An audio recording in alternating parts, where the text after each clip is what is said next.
ماشاءاللہ یہ تھے فاضل نوجوان جو آپ کے ایمان کو گرما رہے تھے، حضرت مولانا طلحہ نیاز اخون صاحب، اللہ رب العزت عمر میں برکت نصیب فرمائے۔ تب آپ کے سامنے تشریف لاتے ہیں قائد طلباء منچن آباد شہر کے سابقہ ناظم جو بار کے 7 بار صدر بنے، میاں خالد محمود بٹو صاحب اپنے خیالات کا اظہار فرماتے ہیں۔ آج کے معزز مہمان محترم جناب میاں خالد محمود بٹو صاحب۔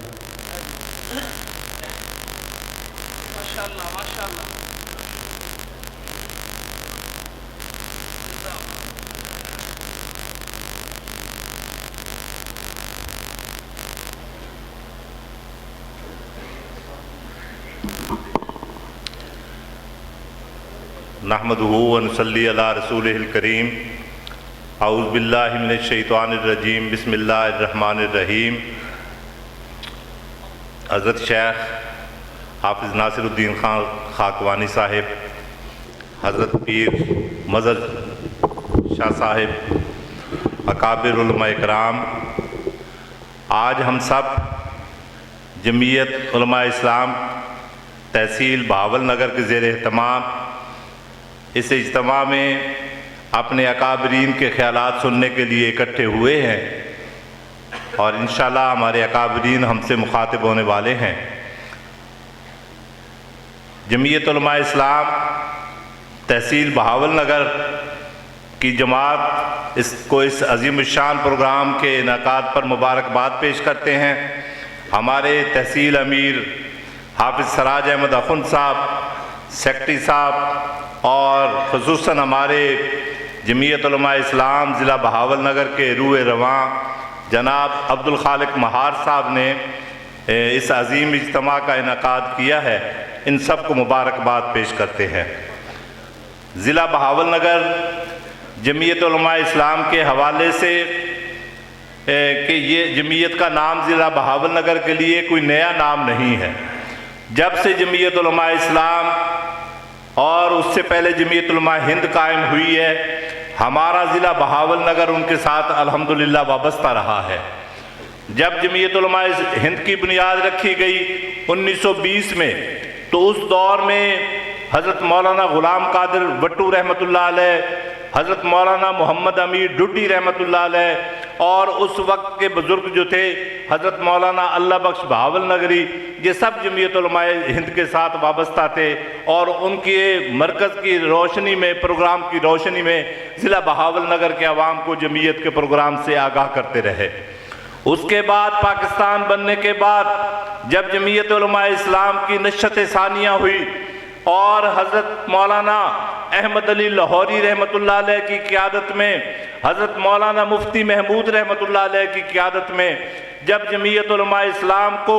منظم کیا گیا، تو ضلع بہاول نگر میں الحمدللہ ہمارے اکابرین نے جماعت کو اسی انداز میں پھیلایا۔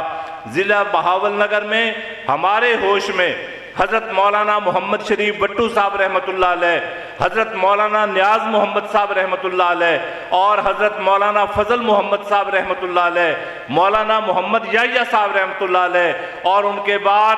مولانا محمد یوسف قریشی صاحب کی شکل میں مولانا عزیز الرحمان، حضرت مولانا محمد رفیق صاحب، ان سارے لوگوں نے ہمارے ضلع بہاول نگر میں جمعیت علماء اسلام کے پیغام کو لوگوں تک پہنچانے کے لیے اپنی زندگیاں وقف کر رکھی تھی۔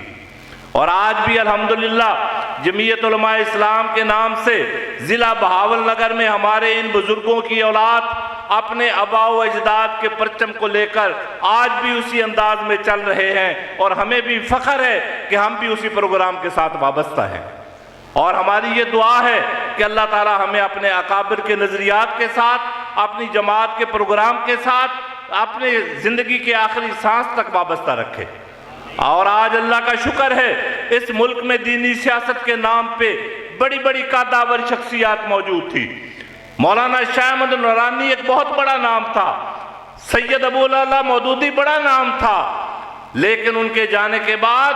آج ان کی جماعتوں کی وہ کارکردگی نہیں رہی جو آپ کی جماعت جمعیت علماء اسلام کی کارکردگی ہے۔ اور اس پر ہم اللہ کا شکر ادا کرتے ہیں کہ اللہ نے ہمارے اکابرین کے جانشین بھی ہمیں ویسے ہی دیے ہیں جیسے ہمارے اکابرین تھے۔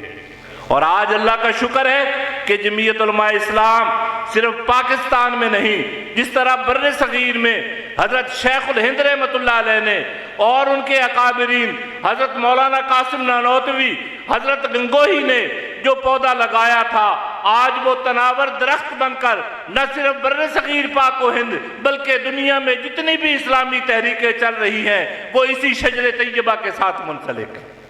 اور آپ جمعیت علماء اسلام کو ایک عام سیاسی جماعت نہ سمجھیں، آپ اس پہ فخر محسوس کریں کہ اس جماعت جس کے بانی حضرت شیخ الہند تھے، جس کے حضرت مدنی رحمت اللہ علیہ، حضرت لاہوری اور حضرت درخواستی، اور آج جس کی سرپرستی کرنے والے ہمارے یہ اکابرین موجود ہیں، اس جماعت کا رکنیت فارم پر کرنے کا مطلب یہ ہے کہ جن نظریات پہ یہ لوگ کام کر رہے ہیں ہمارا بھی ان کے ساتھ تعلق ہے، اور ہم اب بڑے فخر کے ساتھ کہہ سکتے ہیں کہ اللہ تعالی ہمارا انجام ہمارے ان اکابرین کے ساتھ کرے۔ کوئی اور سیاسی جماعت نہیں کہہ سکتی، نواز شریف کی مسلم لیگ والے نہیں کہہ سکتے کہ اس کا انجام نواز شریف کے ساتھ ہو، زرداری کی پیپل پارٹی نہیں کہہ سکتی کہ اس کا انجام قیامت والے دن بھی آصف زرداری کے ساتھ ہو، عمران خان والے نہیں کہہ سکتے کہ قیامت والے دن اس کا انجام عمران خان کے ساتھ ہو۔ آپ پورے دعوے کے ساتھ یہ دعا کر سکتے ہیں کہ اللہ تعالی ہمارا انجام ہمارے ان بزرگوں کے ساتھ کرے، اور اس کی بنیادی وجہ یہ ہے کہ ان کے نظریات، ان کے افکار، ان کی جد و جہد وہ صحیح یہ اس بات کو ثابت کر رہے ہیں کہ انہوں نے جب بھی جد و جہد کی ہے اسلام کے غلبے کے لیے کی ہے، اپنی ذات کے لیے نہیں کی۔ قربانیاں دی، پوری دنیا کی تاریخ اٹھا کے دیکھ لیں، بر صغیر کی تاریخ اٹھا کے دیکھ لیں، مجدد الافسانی کو دیکھ لیں، شاہ ولی اللہ محدث دہلوی کو دیکھ لیں، سید احمد شہید کی تاریخ کو دیکھ لیں، مولانا قاسم نانوتوی کو دیکھ لیں، جمعیت علماء ہند کو دیکھ لیں، جمعیت علماء اسلام کو دیکھ لیں، اس سے وابستہ دوسری جماعتوں کو دیکھ لیں، ان کی ساری جدوجہد کا مقصد ایک ہی ہے کہ اللہ کی زمین پہ اللہ کے قانون کو نافذ کروایا جائے، اور اسی مقصد کے لیے